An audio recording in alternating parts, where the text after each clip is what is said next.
grabar un video con las respuestas correctas de la evaluación, ¿sí? Vamos a ir de a una con las preguntas. La primera dice los componentes de la actitud psicológica, las respuestas correctas. Se van a dar cuenta, yo ahora les voy a subir la planilla donde está por cada respuesta. Lo que está en naranja son las respuestas incorrectas, lo que está en verde agua son las respuestas correctas. Revisen cada una de sus respuestas porque van a encontrar por ahí algunas palabras que ustedes pusieron, las marqué en negrita, que son como aquellas palabras que hay que poner el foco porque hay algo ahí que no está bien. Por ejemplo, aparecieron muchas respuestas que hablan de, por ejemplo, individuo, de terapia, de terapeuta. Tienen que tener en cuenta que nosotros no manejamos grupos terapéuticos, no hacemos terapia, sesiones, también hablaba en algún punto. Nosotros coordinamos grupos operativos o utilizamos otras técnicas, pero no hacemos sesiones de terapia, no somos terapeutas, somos psicólogos sociales o coordinadores grupales. Y trabajamos en grupos, no con individuos, ¿sí? Entonces van a encontrar que algunas palabras que están en negrita tienen que ver con eso, y en otros casos la respuesta está correcta y tienen escrito en negrita en grande, que es algo que les agregué yo, que es algo que les está faltando a su respuesta, ¿sí? Como para que cada una pueda revisar su evaluación y rever lo que tienen que retrabajar, digamos. Ahora sí vamos. Los componentes de la actitud psicológica son: la respuesta correcta, como van a ver en la planilla, es continencia, resonancia, permisividad y descentramiento. Esto, quienes respondieron de manera incorrecta, por favor, vuelvan a la guía de coordinación porque esto está muy claro y está cada uno de los componentes uno por uno explicado qué es y cómo se desarrolla, ¿sí? Estos componentes son los que forman parte para poder tener una actitud psicológica que les permita coordinar grupos. Por ende, si ustedes no saben cuáles son los componentes, no lo van a poder desarrollar y por ende no pueden coordinar grupos desde la psicología social, ¿sí? Después, define brevemente en tus palabras qué es la continencia. La respuesta correcta tiene que ver con esta capacidad de albergar o guardar adentro nuestro lo que le pasa al otro. La continencia es poder contener lo que le está pasando al otro sin hacerme cargo, ¿sí? Eso sería la continencia. Cuando hablamos de lo que le pasa al otro nos referimos al grupo, no de manera individual, ¿sí? Esto tiene que estar muy en claro. Lo que sea que esté aconteciendo en ese momento en el grupo, nosotros lo absorbemos sin hacernos cargo para poderlo devolver después de forma que no sea violenta, digamos, ya elaborada para que el grupo lo pueda trabajar, ¿sí? Esa es nuestra función. A veces el grupo va a ser desde alegría, tristeza, enojo, frustración. Nosotros lo recibimos, no nos ponemos a la defensiva, no nos cerramos, pero no nos hacemos cargo porque son parte del proceso del grupo y es el grupo quien debe elaborarlo cuando pueda elaborarlo, ¿sí? Después pasamos a la tercera, dice, dame un segundito que estoy con la computadora. De forma breve y en sus palabras, ¿qué es la contratransferencia? Esto también es algo que es sumamente importante que ustedes puedan, o sea, de entrada que sepan el concepto para que después lo puedan identificar. La transferencia ustedes ya saben lo que es, lo vienen trabajando desde el primer año. La contratransferencia es cuando somos nosotros, en nuestro caso los coordinadores grupales, quienes hacen esa transferencia con un integrante del grupo o con la totalidad del grupo. Y acá voy a hacer una pausa. La guía de coordinación explica que este término es tomado de la psicología y la psiquiatría, explica todo el origen. Eso no quiere decir que nosotros hagamos terapia ni que seamos terapeutas. Mucho cuidado con eso. Explica el origen del término, del concepto. En nuestro caso, se refiere a cuando nosotros transferimos hacia un integrante o hacia la totalidad del grupo.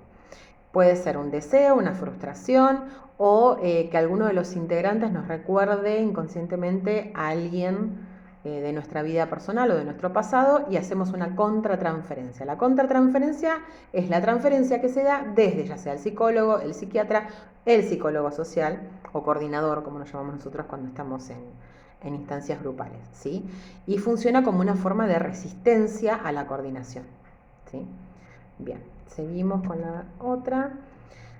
De forma breve, en tus palabras, ¿qué es la resonancia? Bien, la resonancia tiene que ver con una apertura que nosotros tenemos a resonar, a vibrar con el otro, a dar un espacio a lo que al otro, en este caso al grupo, le está pasando. Esto porque es importante, porque a veces se interpreta que para que poder ser objetivos tenemos que tener una distancia total. No, tenemos que tener una apertura suficiente para que lo que está pasando en el grupo resuene en nosotros, haga un movimiento y después poder tomar una distancia para que podamos pensar. Eso sería básicamente la distancia óptima. Es el punto medio entre lloro con vos y no me importa lo que te está pasando, ¿sí? Entonces, la resonancia tiene que ver con que lo que está sucediendo en el grupo a mí me resuena. Hay un ruidito, hay un movimiento interior que no me lleva al punto de si el grupo está contento, yo estoy feliz de la vida, si el grupo llora, yo estoy angustiada, ¿no? Sino que hay un resonar con lo que está sucediendo, pero no me paso al extremo de pasarme a rol, le decimos nosotros, cuando el coordinador empieza a sentirse y actuar como si fuera uno más del grupo. Entonces, si el grupo está contento, yo estoy contento, si el grupo llora, yo lloro, si el grupo está enojado, yo me enojo, ¿sí? Tiene que ver con eso. Resueno, permito que vibre en mí lo que está sucediendo a nivel emocional, pero no me quedo pegado a esa situación. Después, define en tus palabras qué es un grupo para la psicología social. Bien, el grupo para la psicología social es la definición que ustedes vienen trabajando desde primer año, que es la definición de Pigeon-Rivière. En la guía figura, y de hecho yo ahí les puse la definición textual, que siempre les digo, es como el Padre Nuestro, se lo tienen que saber de memoria, ¿sí?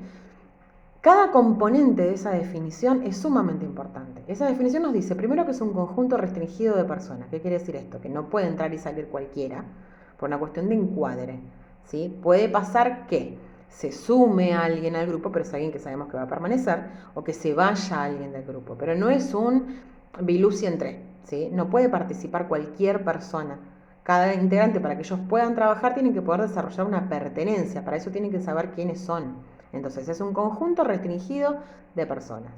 Después, esta definición nos dice que comparten una tarea explícita o implícita que da lugar a su finalidad. ¿Qué quiere decir esto? Nosotros únicamente trabajamos con grupos centrados en la tarea. La tarea es lo que los convoca, ¿sí? Ustedes, por ejemplo, son un grupo porque todas quieren ser psicólogas sociales. La tarea de ustedes es ser psicólogas sociales. Si no, no estarían viendo este video, no estaríamos acá, no formarían parte de la plataforma y no serían un grupo. La tarea es lo que conforma el grupo. Sin tarea no existen, ¿sí? Entonces también eso es importante. Después nos habla del encuadre, ¿sí? Día, horario, las normas que tienen que ver con las reglas del encuadre. Nos habla también de que los roles se van movilizando a través de complejos mecanismos que tienen que ver con la mutua representación interna, esto es toda teoría de primer año, que son los que van a ir haciendo que se vayan movilizando esos roles adentro de ese espacio grupal y que vayan moviéndose también los vectores, ¿sí? Entonces, toda la definición de Pigeon-Rivière de qué es un grupo para psicología social, por favor vuelvan a leerlo, lo tienen en la guía de coordinación y vuelvan a rever punto por punto todos los ítems que componen esa definición. ¿Por qué? Porque ustedes, como futuras psicólogas sociales, van a coordinar grupos. Por ende, es fundamental que sepan que es un grupo para la psicología social, ¿sí? Porque no pueden coordinar cualquier cosa, no es solamente hay más de 3 personas, ya está. Tiene que tener ciertas características que nosotras vamos a provocar para que podamos hacer una intervención. Si no, no pueden operar. Entonces, saber la definición de grupo es sumamente importante. Bien, vamos a la que sigue. ¿Qué es un grupo operativo? Esta les diría que es la respuesta que más me preocupó. Hay varias respuestas incorrectas en esta pregunta. Y les explico por qué. Quienes estudiaron la guía de coordinación se deben haber dado cuenta que todo el espacio habla de coordinación de grupo operativo específicamente. De hecho, en el inicio hay un texto donde yo les explico que si bien no es la única forma que tenemos de coordinar, tenemos como varias técnicas, sí es la principal. Para poder hacer cualquier tipo de coordinación desde la psicología social, ustedes tienen que saber coordinar un grupo operativo. Entonces, desde el vamos, si no saben qué es un grupo operativo, hay una complicación importante acá en el medio, ¿sí? El grupo operativo es una técnica y además esto está en la guía, lo vienen trabajando desde primer año, porque de hecho hay un espacio completo que se llama metodología de grupo operativo en primer año.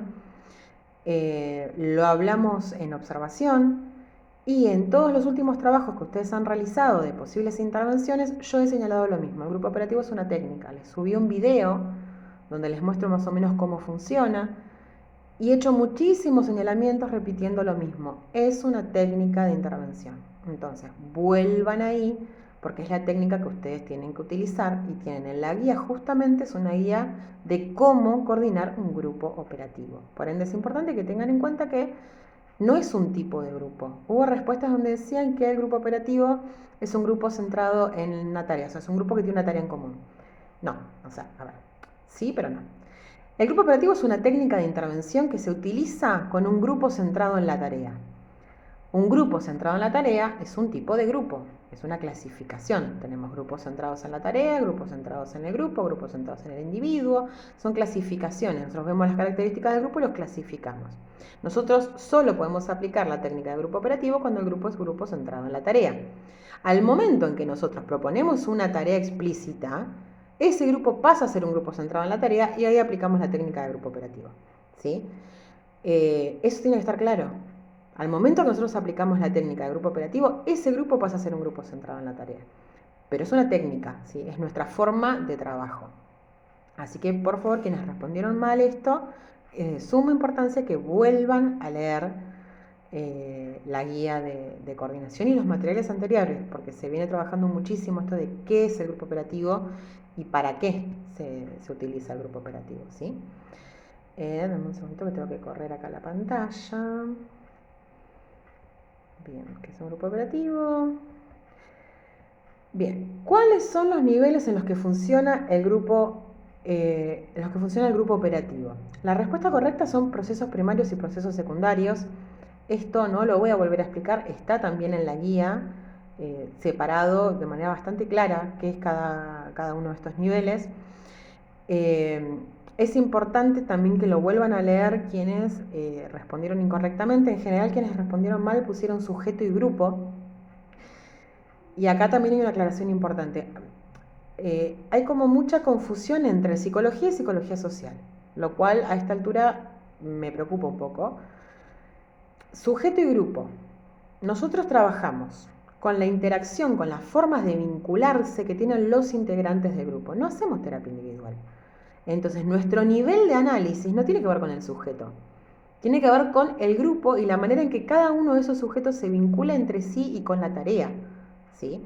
Entonces, me parece como que por ahí en las respuestas incorrectas hay como que están ligadas a esta confusión de hablar de individuo, hablar de terapia, de sesiones, y es algo que se viene señalando hace rato, que no es lo mismo la psicología que la psicología social, ¿sí?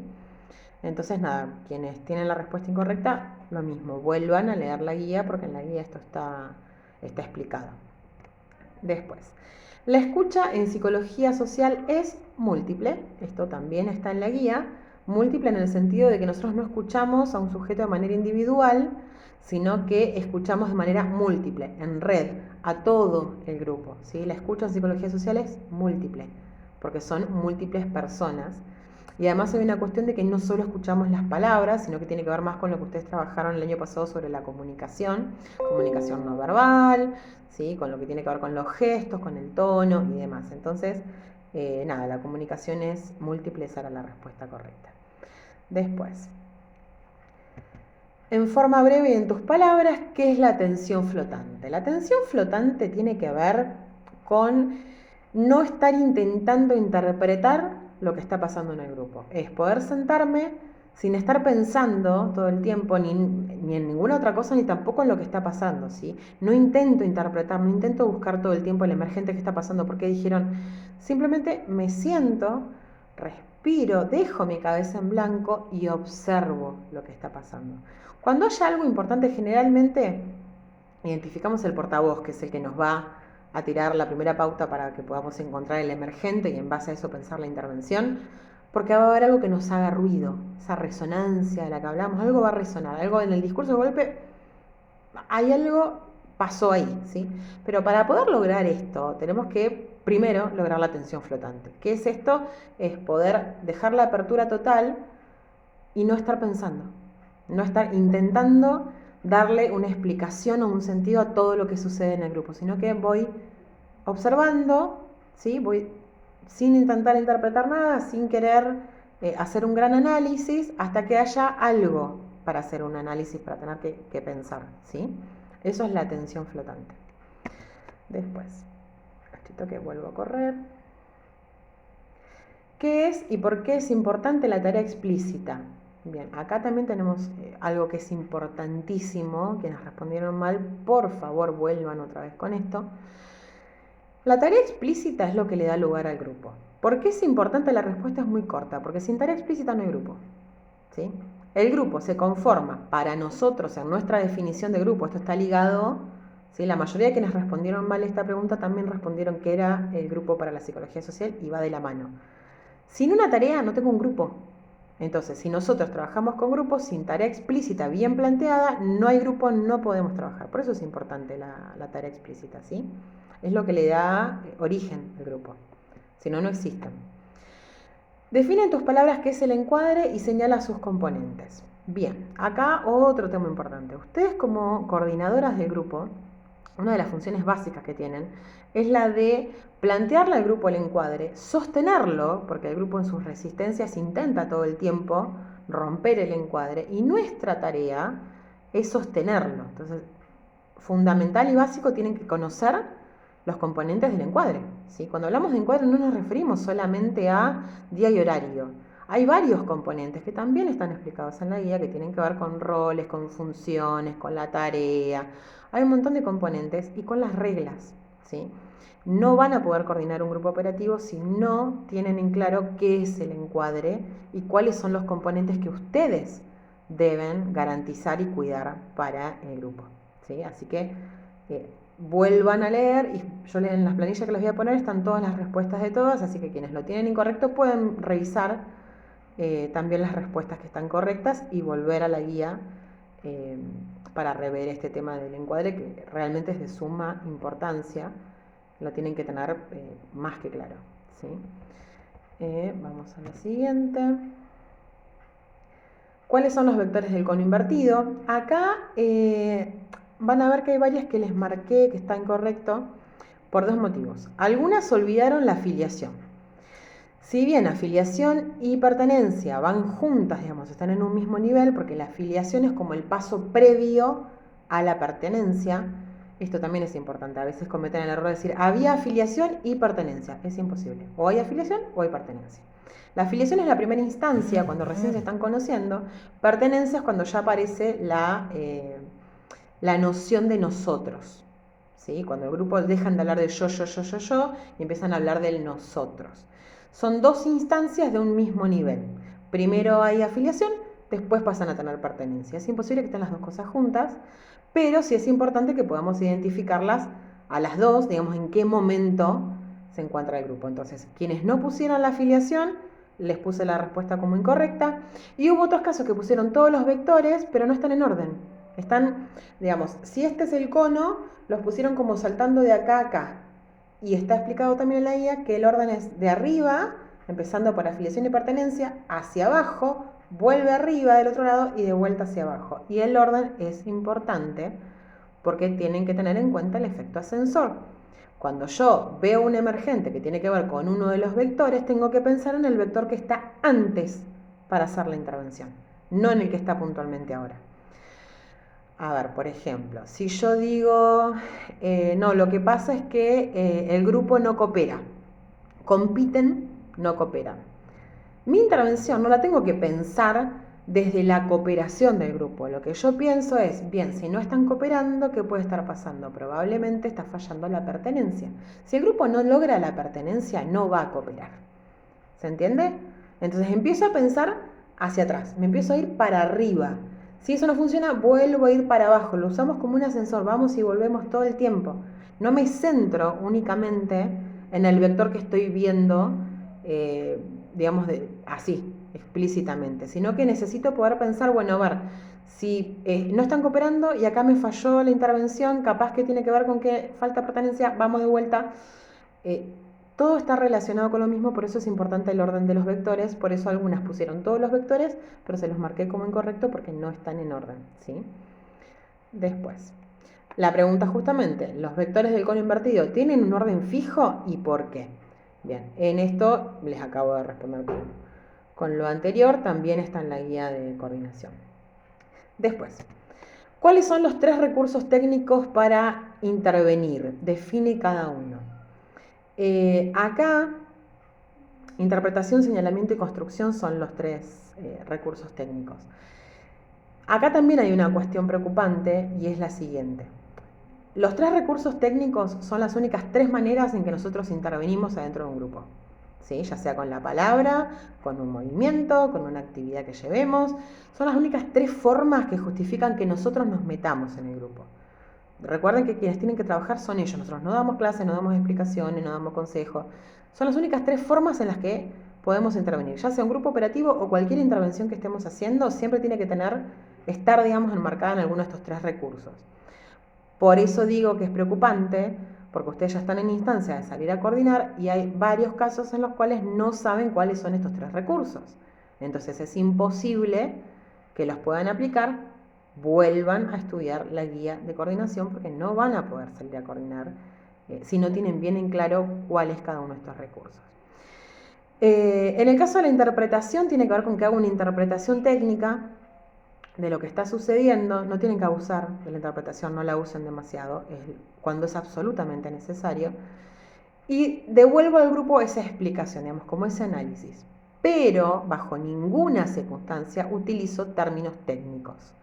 Es una muy breve explicación, lo más breve que se pueda, en criollo. No debo utilizar términos técnicos, ni analíticos, ni posicionarme como si fuera un analista, ¿sí? o un psicólogo que está analizando el acontecer del grupo, sino que les tiramos como una breve interpretación hipotética, tengan en cuenta que se pueden estar equivocando, de lo que está aconteciendo en el grupo. Después esperamos a ver qué resuelve el grupo con eso, ¿sí? Después tenemos el señalamiento. El señalamiento es el señalamiento del obvio.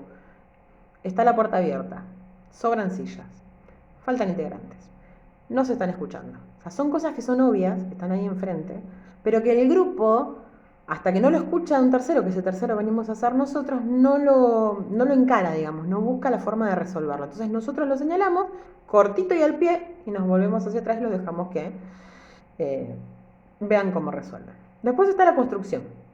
La construcción es como la interpretación, solamente que se le agrega el componente temporal. ¿Sí? Es como una interpretación, pero con el tiempo. Esto se suele utilizar para el cierre, ¿sí? Como que se les hace como un raconto, también se llama, de lo que sucedió en el encuentro.